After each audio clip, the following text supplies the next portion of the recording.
There is something about Los Angeles in the 1980s that people who lived through it cannot forget. The neon lights on Sunset Boulevard, the Olympic triumph, the excess and energy that seemed to radiate from every corner of the city. If someone lived through it, they know exactly what made that decade so electric. This was a time when Los Angeles was the undisputed capital of American popular culture. Hollywood was producing blockbuster after blockbuster. The music industry was minting superstars. The 1984 Olympics showed the world a city that worked, and the economy was booming in ways that created fortunes overnight. This was the decade that gave us hair metal on the Sunset Strip, the rise of hip-hop in South Central, MTV playing on every television, and a lifestyle built on ambition, sunshine, and the belief that Los Angeles was where dreams came true. The laid-back 1970s were over. The 1980s in Los Angeles meant flash, success, and living large. Living in Los Angeles meant being at the center of everything that mattered in American culture. Let's walk through what daily life actually felt like during that unforgettable decade. Some of this might bring back memories. Some of it might explain why Los Angeles became the city everyone wanted to conquer. Let's step into that world. Homes in Los Angeles in the 1980s reflected the dramatic shift from the earth tones of the 1970s. Pastels took over. Mauve, peach, teal, and dusty rose-covered walls. White became fashionable again. The Miami Vice aesthetic influenced everything. Living rooms featured glass and chrome, coffee tables with geometric shapes, track lighting aimed at artwork or plants, vertical blinds replaced curtains. Entertainment centers dominated one wall, holding the television, VCR, stereo system, and dozens of VHS tapes. The television grew larger throughout the decade. A 27-inch screen was desirable. A 32-inch screen was a status symbol. Cable television became standard. MTV launched in 1981 and changed everything. Music videos played constantly. Teenagers rushed home from school to catch their favorite videos. The VCR meant movie night at home. Video rental stores were everywhere. Blockbuster opened its first store in 1985. Friday nights meant browsing aisles of VHS tapes, trying to find something the whole family would watch. The cost was around $3 per rental for one night. Kitchens were renovated with European-style cabinets, often white or light wood. Microwaves were standard. The ability to make popcorn in 3 minutes changed snacking forever. Microwave dinners filled freezers. Answering machines appeared in most homes by the mid-1980s. Coming home and seeing the blinking light meant messages waiting. The outgoing message became a form of self-expression. Some people recorded elaborate greetings. Others kept it simple. Cordless phones arrived and felt revolutionary. People walked around while talking on the phone or took the phone outside to the pool. These phones were expensive, maybe $100 or more, but they represented freedom. Personal computers started appearing in some homes by the mid to late 1980s. The Apple Macintosh launched in 1984 with that famous Super Bowl commercial. The IBM PC was in offices. Commodore 64 and Apple II computers were for home use, mainly for games and basic computing. These machines used floppy disks and connected to television screens or dedicated monitors. The car culture that had always defined Los Angeles reached new heights in the 1980s. The freeways were getting more crowded, but they were still functional. Traffic was bad, but not yet the absolute nightmare it would become. Cars reflected the decade's aesthetic. Sleek, angular designs. European luxury cars became status symbols. Mercedes-Benz, BMW, and Porsche dealerships thrived. Driving a German luxury car meant you had made it. American cars were evolving. The muscle cars of the 1970s gave way to more efficient designs after the oil crisis. Mustangs and Camaros became smaller and more aerodynamic. Convertibles made a comeback. The Corvette was redesigned in 1984 with sharp angles that looked futuristic. Japanese cars continued gaining market share. Toyota, Honda, and Nissan were reliable and fuel efficient. The Honda Accord and Toyota Camry became the sensible choice for middle-class families. The minivan arrived and changed family transportation. The Dodge Caravan and Plymouth Voyager launched in 1984.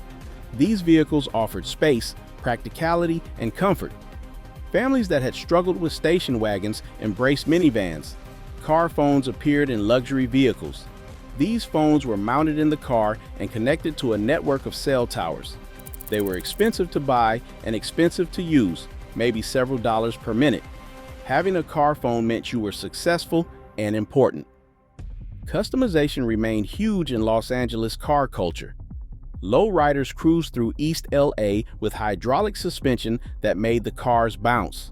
Custom paint jobs, chrome wheels, and elaborate sound systems. Cars were statements of identity. The 1984 Summer Olympics transformed Los Angeles and changed how the city saw itself. When Los Angeles hosted the Games, there were real concerns about whether the city could pull it off. Previous Olympics had been financial disasters. Montreal was still paying off debt from the 1976 Games. Los Angeles did something different. The Games were privately funded. No new venues were built specifically for the Olympics. Existing facilities were upgraded. The Coliseum, which had hosted the 1932 Olympics, was the main stadium again. The Soviet Union and several Eastern Bloc countries boycotted the Games in retaliation for the American boycott of the 1980 Moscow Olympics. This meant fewer competitors, but it also meant American athletes dominated. The opening ceremony was spectacular. Rocket Man Bill Suter flew into the stadium with a jetpack. Thousands of performers, music, color. It felt distinctly Los Angeles. Big, flashy, entertaining. The Games were a massive success. Carl Lewis won 4 gold medals in track and field. Mary Lou Retton became America's sweetheart in gymnastics.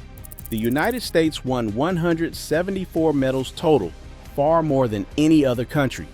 The Games made a profit, something that had seemed impossible for the Olympics. The success proved Los Angeles could organize and execute major events. The city gained confidence. The Olympics left behind upgraded facilities and a positive international image. For 2 weeks, Los Angeles worked. The traffic was better because people stayed home or used public transportation. The weather was perfect. The city showed the world what it could be. Before we continue with the music and culture that exploded from Los Angeles during this era, if you are enjoying this journey through how people actually lived and want to explore more decades and places, consider subscribing. There are so many more stories about how Americans built the life we know today. The music scene in Los Angeles in the 1980s was unlike anything before. The city was producing sounds that dominated radio, MTV, and concert halls around the world. The Sunset Strip became the center of the rock universe. Clubs like the Whiskey A Go-Go, the Roxy, and the Troubadour were launching careers. But the 1980s belonged to a new generation of bands playing hair metal and glam rock. Motley Crue formed in Los Angeles in 1981. Their look, sound, and attitude defined the era. Big hair, leather, makeup, and aggressive rock. They played the Starwood and the Whiskey A Go-Go before getting signed. Guns N' Roses came from the clubs of Hollywood. Appetite for Destruction was released in 1987 and became one of the best-selling debut albums ever. Welcome to the Jungle and Sweet Child O' Mine were anthems. The band represented the dangerous side of Los Angeles. Poison, Rat, Quiet Riot, and dozens of other bands filled the clubs. Every night, the Sunset Strip was packed with people trying to get into shows. Musicians handed out flyers on street corners promoting their next gig. The music industry itself was booming. Record labels were signing bands and spending money. MTV exposure could make a band's career overnight. Music videos became as important as the songs themselves. But Los Angeles was not just rock. Hip-hop was being born in South Central Los Angeles. NWA formed in Compton in 1986. Ice Cube, Dr. Dre, Eazy-E, MC Ren, and DJ Yella created gangsta rap. Their music was raw, angry, and reflected the reality of life in South Central. Straight Outta Compton dropped in 1988 and changed music. The album was controversial. Radio stations would not play it. The FBI sent a warning letter about the song.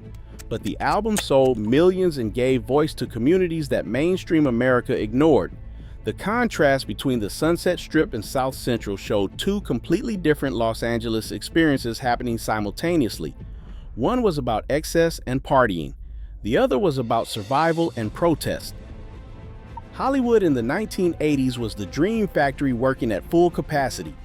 Blockbusters dominated the box office. Directors and stars commanded enormous salaries. The movie business was making more money than ever. Spielberg and Lucas defined the era. E.T. the Extraterrestrial in 1982 became the highest-grossing film ever at that point. Raiders of the Lost Ark, The Empire Strikes Back, and Return of the Jedi packed theaters. Action movies became bigger and more spectacular. Arnold Schwarzenegger became a superstar. The Terminator in 1984 made him an icon. Sylvester Stallone continued the Rocky and Rambo franchises. These movies had massive budgets and made fortunes. Teen movies captured youth culture. Fast Times at Ridgemont High, The Breakfast Club, Ferris Bueller's Day Off, and Pretty in Pink spoke to a generation. John Hughes created a formula that worked. Beverly Hills. Beverly Hills became synonymous with wealth and glamour. Beverly Hills Cop in 1984 made Eddie Murphy the biggest comedy star in the world. The movie showcased the wealth and excess of Los Angeles.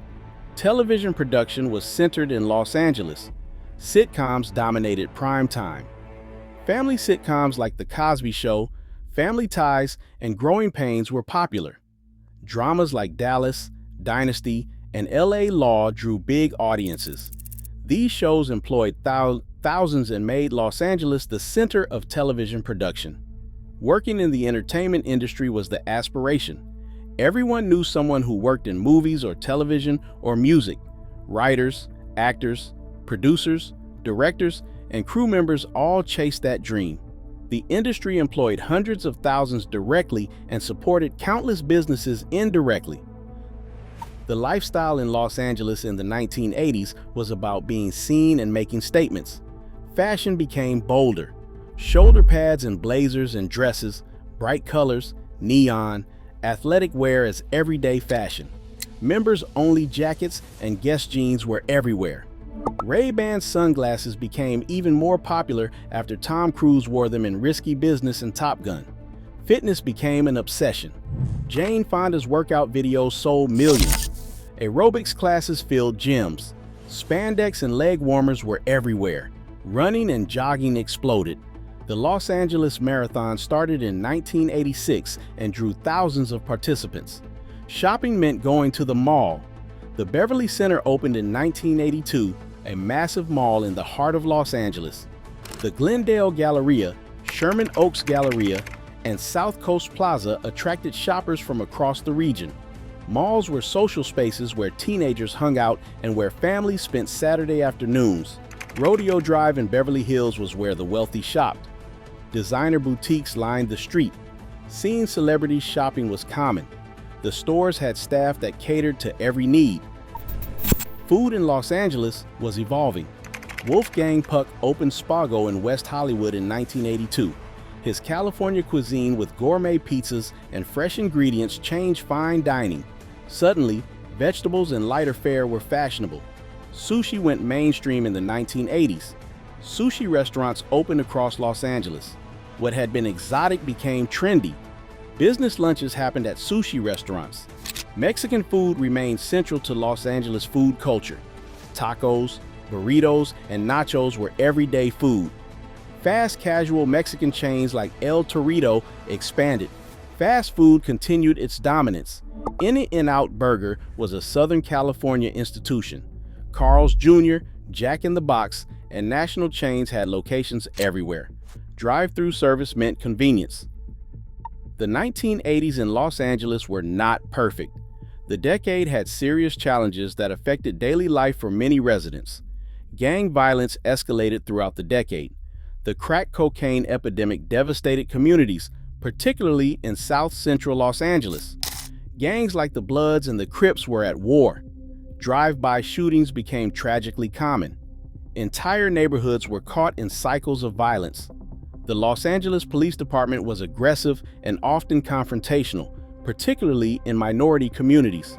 Tensions between police and residents were building toward the explosion that would come in 1992.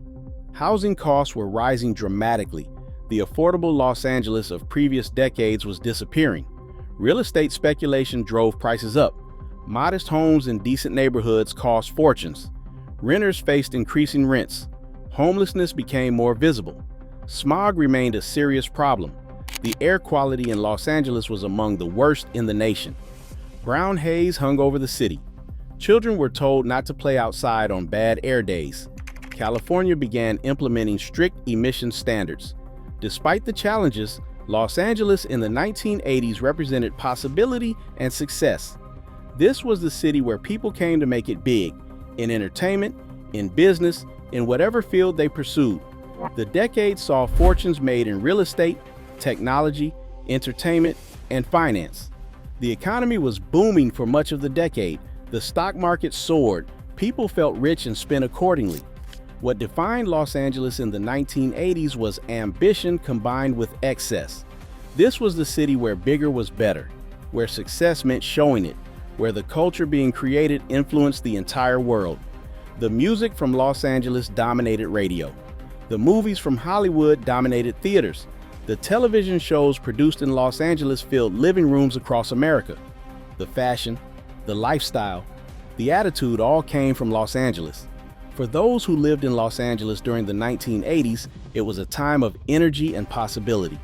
The Olympics proved the city worked. The economy created opportunities. The sunshine remained constant. The decade had its darkness. Gang violence, homelessness, and inequality were real and growing. But for many, the 1980s in Los Angeles represented the city at its most confident, most influential, and most unapologetically itself.